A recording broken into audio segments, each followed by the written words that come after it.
అది ఏంటంటే phone tapping సంబంధించినటువంటి దాంట్లో ఒక పక్కన చాలా ఆరోపణలు ఎదుర్కొంటా ఉంటాం, మరొక పక్కన ఇదంతా ఫోన్ ట్యాపింగ్ అంతా కూడా ఇది కాలయాపన కోసం కాంగ్రెస్ చేస్తుందని చెప్పేసి బీఆర్ఎస్ పార్టీ వాళ్ళు అంటారు. దీనికి ఏం సమాధానం? ఎవడా ఏ గది కొడుకే అన్నాడు, ఏ గది కొడుకే మాట్లాడాడు. ఫోన్ ట్యాపింగ్ అనేది 650 మంది కాంగ్రెస్ పార్టీ నాయకులే, మా ముఖ్యమంత్రి రేవంత్ రెడ్డి గారితో సహా, మా పిసిసి అధ్యక్షునితో సహా, మహేష్ గౌడ్ అన్నతో సహా 650 మంది కాంగ్రెస్ పార్టీ నాయకులే ఫోన్ ట్యాపింగ్ చేశారు. ఎవడు? కేసీఆర్, కేటీఆర్ వాళ్ళ ఆదేశాల మేరకు ప్రభాకర్ రావు అన్నట్టు ఫోన్ ట్యాపింగ్ చేశాడు. అదేవిధంగా ఇతర పార్టీ నాయకులందరికీ కూడా, బీజేపీ వాళ్ళై, సిపిఐ వాళ్ళై, అన్ని తెలుగుదేశం పార్టీ అందరి కూడా ఫోన్ ట్యాపింగ్ జరిగాయి. రెండవది షర్మిల గారిది కూడా ఫోన్ ట్యాపింగ్ జరిగాయి. అదేవిధంగా బిజినెస్ వాళ్ళై, కాంట్రాక్ట్లై, బిల్డర్లై, అదేవిధంగా చర్చిలై, అదేవిధంగా బంగారు షాపు వాళ్ళై, అదేవిధంగా సినిమా ఇండస్ట్రీ వాళ్ళై, సినిమా హీరోలై, హీరోయిన్లై అన్ని ఫోన్ ట్యాపింగ్ చేశారు. ఈ ఫోన్ ట్యాపింగ్ ఎందుకు చేయవలసి వచ్చింది అంటే, వ్యాపారులలో ఈ సినిమా ఇండస్ట్రీ వాళ్ళ వ్యాపారులు అందరి ఫోన్ ట్యాపింగ్ ఎందుకు చేసిందంటే, ఫోన్ ట్యాపింగ్ చేసి 100 కోట్లు వసూలు చేశారు. అదేవిధంగా రుజువున్నది. ఏ కాంట్రాక్టర్ను బెదిరించి ఎన్ని 100 కోట్లు తీసుకున్నారు, ఏ బిజినెస్ వాళ్ళని బెదిరించి ఎన్ని 100 కోట్లు తీసుకున్నారు, ఏ బంగారు షాపులను బెదిరించి ఎన్ని 100 కోట్లు తీసుకున్నారు, సినిమా ఇండస్ట్రీ వాళ్ళని బెదిరించి ఎన్ని 100 కోట్లు తీసుకున్నారు, మొత్తం డాటా మా దగ్గర ఉంది. మొత్తం ఫోన్ ట్యాపింగ్ ద్వారా మొత్తం బ్లాక్మెయిల్ చేశారు. ఎన్నికల్లో కాంగ్రెస్ పార్టీని ఓడగొట్టాలని చూశారు. కానీ తెలంగాణ ప్రజలు తెలివిగా, తెలంగాణ ప్రజలు కాంగ్రెస్ పార్టీ ఓట్లేసి కాంగ్రెస్ ప్రభుత్వాన్ని తీసుకొచ్చుకున్నారు. కాంగ్రెస్ పార్టీ తెలంగాణ ప్రజలు ఎన్నుకున్నారు. తెలంగాణ 4 కోట్ల మంది ప్రజలు ఎన్నుకున్నటువంటి ముఖ్యమంత్రి మా రేవంత్ రెడ్డి గారు. మా రేవంత్ రెడ్డి గారిని గిట్ట కేటీఆర్ గారు అట్లనే మాట్లాడితే వారి 4కే ఓచేస్తాము. అది గుర్తుపెట్టుకోవాలి కేటీఆర్. అదేవిధంగా ఫోన్ ట్యాపింగ్ అనేది ఎవరికి చేస్తారా? మీ మీడియా ద్వారా అడుగుతున్నా. అరే లుచ్చానా కొడుక, వాడు కేసీఆర్ గారు, కేటీఆర్ గారు ఏం చదివిండో మాకు తెలియదు, వాడు ఏం రాజకీయాలు చేసారో నాకు తెలియదు.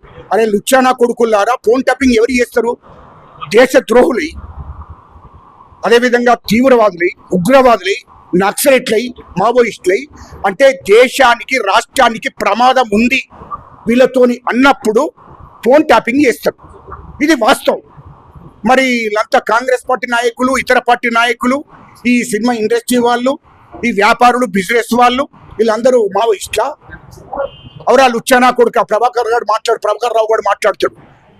ఏం మాట్లాడుతారు? వీళ్ళందరూ ఇట్లాంటి వాళ్లకు అంటే ఆ చట్టము ఎవరికి వర్తిస్తుంది అంటే, ఈ ఫోన్ ట్యాపింగ్ తప్పని పరిస్థితుల్లో దేశానికి నష్టం జరుగుతుంది, రాష్ట్ర ప్రజలకు నష్టం జరుగుతుంది, దేశ ప్రజలకు నష్టం జరుగుతుంది అన్నప్పుడే ఫోన్ ట్యాపింగ్ చేస్తారు.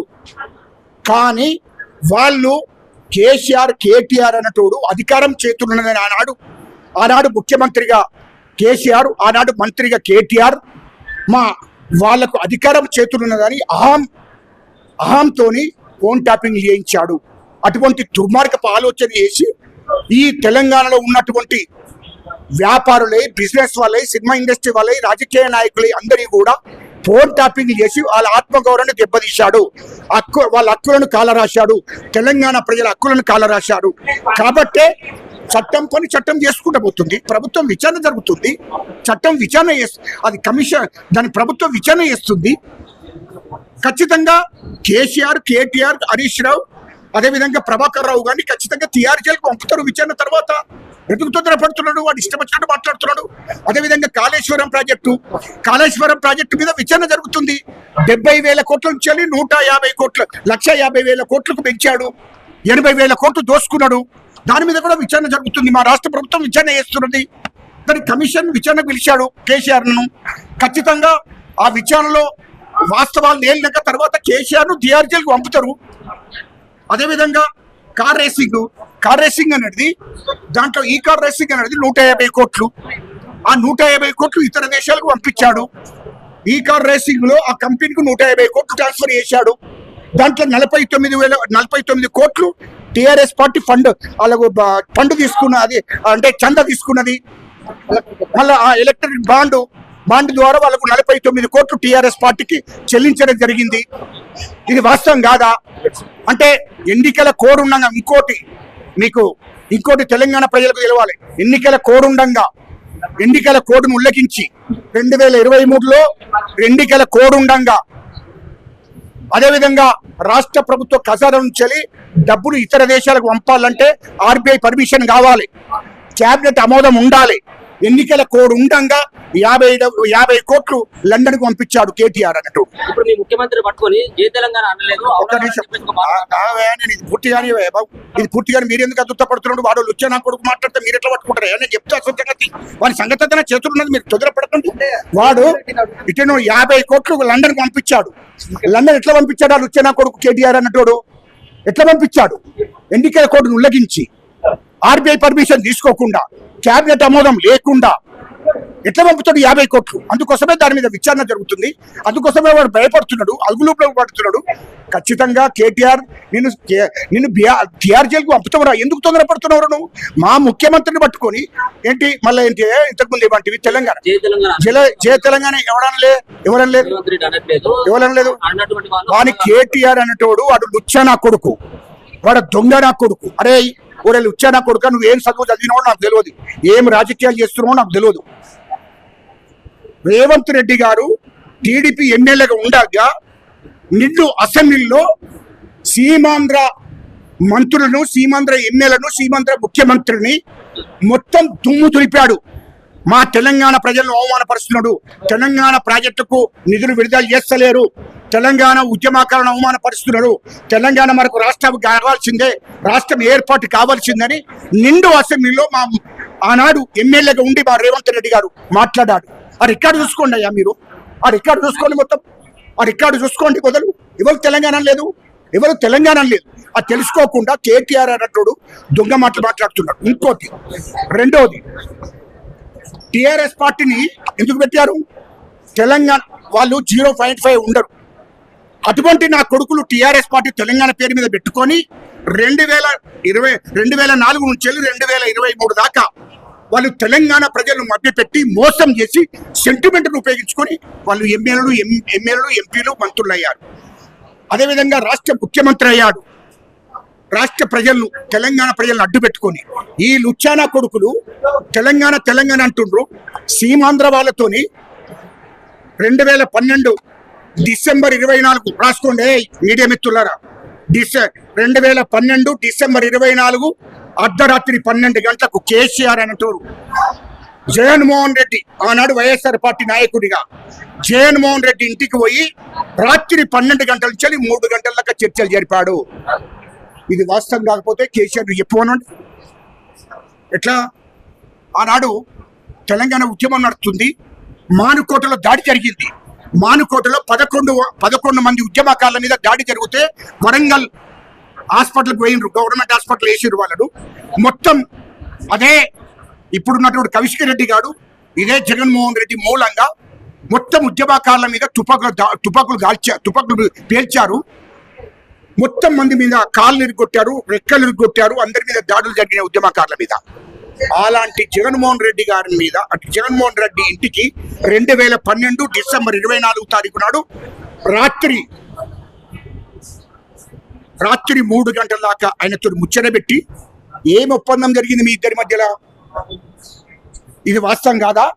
అదేవిధంగా రామోజీరావు గారిని బ్లాక్మెయిల్ చేసి 1,00,000 నాగాళ్ళు పెట్టి దున్నిస్తాని రామోజీరావు గారిని, ఈనాడు అధినేత రామోజీరావు గారిని బెదిరించి బ్లాక్మెయిల్ చేసి ప్రతి పార్టీ ఫండ్ ప్రతి సంవత్సరం 50 కోట్లు తీసుకున్నాడు. 2014లో అదే రామోజీరావు గారిని బెదిరించి 200 కోట్లు ఎన్నికల ఖర్చు తీసుకున్నాడు. 2014 ఎన్నికల పోటీ చేస్తున్నారు, ఎన్నికలు వచ్చినాయి. 2014లో రామోజీరావు గారిని బెదిరించి 200 కోట్లు ఎన్నికల ఖర్చు కోసం తీసుకున్నాడు. మరి సీమాంధ్రంలో డబ్బులు ఎట్లా తీసుకున్నారా? లుచ్చానా కొడుకులారా, లగడపాటి దగ్గర డబ్బులు తీసుకున్నారు, సినిమా ఇండస్ట్రీ వాళ్ళ దగ్గర డబ్బులు తీసుకున్నారు, సినిమా అది విద్యా సంస్థల దగ్గర బాబు విద్యా సంస్థల దగ్గర డబ్బులు తీసుకున్నారు. ఇది వాస్తవం కాదా? మరి ఇంతమంది దగ్గర డబ్బులు తీసుకొని తెలంగాణ ఉద్యమకాలను, తెలంగాణ ప్రజలను మభ్యపెట్టి మోసం చేసి ఇలా సీమాంధ్ర వాళ్ళతో చేతులు కలిపి మీరు తెలంగాణ ప్రజలను మోసం చేసింది వాస్తవం కాదా? అదేవిధంగా మొన్న ఇక్కడ రాష్ట్ర ముఖ్యమంత్రిగా కేసీఆర్, అక్కడ రాష్ట్ర ముఖ్యమంత్రిగా జగన్మోహన్ రెడ్డి. జగన్మోహన్ రెడ్డి ఇంటికి రమ్మని నడింట్లో కూర్చొని భోజనాలు చేసుకుంటా సంబరపడుకుంటా నువ్వు ఆంధ్రం దొయ్యి నేను తెలంగాణ దోత్తరని మాట్లాడుకున్నది వాస్తవం కాదా? ఏమరా లుచ్చానా కొడుక, ఇవన్నీ మాకు తెలివయ్యా? ఎవడరా ఆంధ్ర వాళ్ళకు సపోర్ట్ చేసింది ఎవరు? ఆంధ్ర వాళ్ళ దగ్గర చేతులు కలిపింది ఎవరు? ఆంధ్ర వాళ్ళని కూర్చొని పెట్టుకొని సంబరాలు చేసుకున్నది ఎవడు? ఇప్పుడు అలాంటి ఆంధ్ర వాళ్ళ జై తెలంగాణ అంటున్నారు, మరి ఈయన ఎందుకన్నా? నేను ఆంధ్ర వాళ్ళను కాదు, మా రేవంత్ రెడ్డి గారు, ఏ బాబు నీకు చెప్తే ఇన్రాలేదావే, 2008-9 టీడీపీ ఎమ్మెల్యేగా ఉన్నప్పుడే అసెంబ్లీలో తెలంగాణ గురించి మాట్లాడాడు. తెలంగాణ సీమాంధ్ర ముఖ్యమంత్రి అక్కడ మంత్రులను వ్యతిరేకించి తెలంగాణ ఇవ్వాల్సిందే, తెలంగాణ ప్రాజెక్టులకు మీరు డబ్బులు రిలీజ్ చేస్తలేరు, తెలంగాణ ఉద్యమకాలను తెలంగాణ ప్రజలను అవమానపరుస్తున్నారని మా రేవంత్ రెడ్డి గారు మాట్లాడారు. అవునే? ఇంకోటి అడుగుతున్నా, ఇంకో ప్రశ్న కూడా అడుగుతున్నా. ఆ లుచ్చగానికి కేటీఆర్ గారికి మీరన్నా చెప్పండి, మీ ద్వారా చెప్తున్నా. అవురా నీ అయ్యా 2009 నుంచి 2014 దాకా తెలంగాణ పార్లమెంటు బిల్ అయ్యేదాకా ఎప్పుడన్నా పార్లమెంట్కి పోయి పార్లమెంట్లో మాట్లాడినారా? ఒక రుజువు చేయండి రా. ఎంపీగా ఆ కేసీఆర్ అంటాడు, ఆనాటి ఎంపీ పార్లమెంటుకు 2009 నుంచి 2014 పార్లమెంట్కి పోలేదు, తెలంగాణ గురించి మాట్లాడలేదు. 2014లో తెలంగాణ బిల్లు పెట్టారు పార్లమెంట్లో. ఆనాడు ఈ కేసీఆర్ అంటాడు పార్లమెంట్లో లేడు.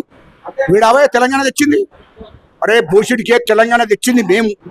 తెలంగాణ ప్రజా సంఘాల చైర్మన్ గా తెలంగాణలో కీలక పత్ర వహించిన చంద్రబాబు నాయుడు గారితో లేఖ ఇప్పించడం నేను. తెలంగాణలో ఆల్ పార్టీ ఎమ్మెల్యేలను ఎంపీలను ఏకం చేసింది నేను. కేంద్ర ప్రభుత్వం ఒత్తిడి తీసుకొచ్చింది నేను. తెలంగాణలో ఉన్నటువంటి ప్రజలందరినీ ఎస్సీలు, ఎస్టీలను, బీసీలను, మైనార్టీలను, రెడ్లను అందరినీ ఏకం చేసింది నేను. ప్రజా ఉద్యమం చేపట్టింది నేను. వీళ్ళు తెలంగాణ ఉద్యమాలు చేసిన వాళ్ళు మేము అందరం ఉండగా నువ్వెక్కడదరా, నీకెక్కడదరా తెలంగాణ అనే హక్కు? 3 లక్షల కోట్లు దోసుకున్నటువంటి కేసీఆర్, కేటీఆర్ అంటారు కూడా తెలంగాణ గురించి మాట్లాడతారా? తెలంగాణ ప్రజల రక్తాన్ని తాగిండ్రు, తెలంగాణ ప్రభుత్వ కసరని ఖాళీ చేశారు, తెలంగాణ ఉద్యమాకాల ఉసురు పోసుకున్నారు. ఈ లుచ్చానా కొడుకులు తెలంగాణ ప్రజల చెమటను రక్తాన్ని తాగిన నా కొడుకులు తెలంగాణ గురించి మాట్లాడే హక్కు లేదు. ఈ నా కొడుకులను ఖచ్చితంగా తిహార్ జైలుకు పంపడం ఖాయం. ఒకవేళ మీరు చట్టానికి సహకరించకపోతే మీరు ఇట్ట తిహార్ జైలుకు పోకుండా తప్పించుకుందామని చూస్తున్నారేమో. కానీ మీరు ఇంతకుముందు అన్నారు కదా, మావోయిస్టుల మీద మేము ఫోన్ ట్యాపింగ్ చేసినాం అన్నారు కదా. ఖచ్చితంగా తెలంగాణ ఉద్యమకారునిగా, తెలంగాణ ఉద్యమకారులుగా మేమే తుపాకులు పడతాము. ఖచ్చితంగా నీ ఇంటి మీద దాడి చేస్తాము. నీ సంగతి ఏందో తేల్చుకుంటాము. నువ్వు సరిగా చట్టానికి సహకరించి మీరు చేసిన తప్పులు ఒప్పుకొని మీరు లొంగిపోతే తప్ప, మీరు తిహార్ జైల్లో కూర్చుంటే తప్ప మిమ్మల్ని విడిచిపెట్టే ప్రసక్తే లేదు. ఎమ్మెల్సీ కవిత కూడా మాట్లాడుతా ఉంది, మా అన్నకు మా నాయనకు ఎట్లా నోటీస్ ఇస్తామని చెప్పేసి. అదేవతి అది కూడా నీతి, అది కూడా మంచిదేనా? అది మొన్న లిక్కర్ కేసులో మన తిహార్ జైలుకు వచ్చింది, దాని గురించి కూడా మాట్లాడితే సిగ్గుపోతుంది బాబు. తెలంగాణ ప్రజలు ఇజ్జత్ తీసింది, అది యాడిదే ఉండి లిక్కర్ కేసులో అది కూడా మాట్లాడుతుంది. అవే అది దాని సంగతి చెప్పాలి అవే. నేను మొత్తం చరిత్ర నా దగ్గర ఉంది, బాగుండదు మీకు చెప్తే. ఎందుకంటే ఈమె సంగతి ఏందో మొత్తం తెలుసు. దుబాయ్లో ఎన్ని ప్లాట్లు ఉన్నాయి, ఇక్కడ లండన్లో ఏం కొన్నది మొత్తం ఆమె ఎన్ని వేల కోట్లు దోసుకున్నది అదంతా మా దగ్గర ఉందా? ఎందుకు మీరు హైదరాబాద్ చుట్టూ 30,000 ఎకరాలు దోసుకున్నారు. 30,000 ఎకరాల కోసమే ఆనాడు కేసీఆర్ ధరణి తీసుకొచ్చాడు. ఆ 30,000 ఎకరాల భూమి కేసీఆర్, కేటీఆర్, హరీష్ రావు, కవిత పేరు మీద, బినాం పేర్ల మీద ఉంది. అవన్నీ బయటకు వస్తాయి. ఎందుకు తొందరపడుతున్నావు కవితమ్మ? నువ్వు తొందరపడకు. ఖచ్చితంగా అందరి మీద విచారణ జరుగుతుంది. మిమ్మల్ని ఖచ్చితంగా తిహార్ జైలుకు పంపడం ఖాయం. మీరు మా రేవంత్ రెడ్డి గారికి 12 గంటలు పనిచేస్తుండయా? సారీ 18 గంటలు పనిచేస్తుండయా? 18 గంటలు మా ముఖ్యమంత్రి రేవంత్ రెడ్డి గారు ప్రజల కోసం పనిచేస్తున్నాడు. అలాంటి ముఖ్యమంత్రిని పట్టుకొని ఇష్టం వచ్చినట్టు కేటీఆర్ అన్నట్టు మాట్లాడుతుంటే చేతులు కట్టుకొని కూర్చుంటాం అనుకుంటున్నావురా బొచ్చుడికే? నీ సంగతి ఏందో తేల్చుకుంటాము ఖచ్చితంగా తెలంగాణ ఉద్యమకారులుగా ఖచ్చితంగా నీ సంగతి ఏందో తేల్చుకొని విడిచిపెట్టము. అది గుర్తుపెట్టుకోమని చెప్తున్నాను.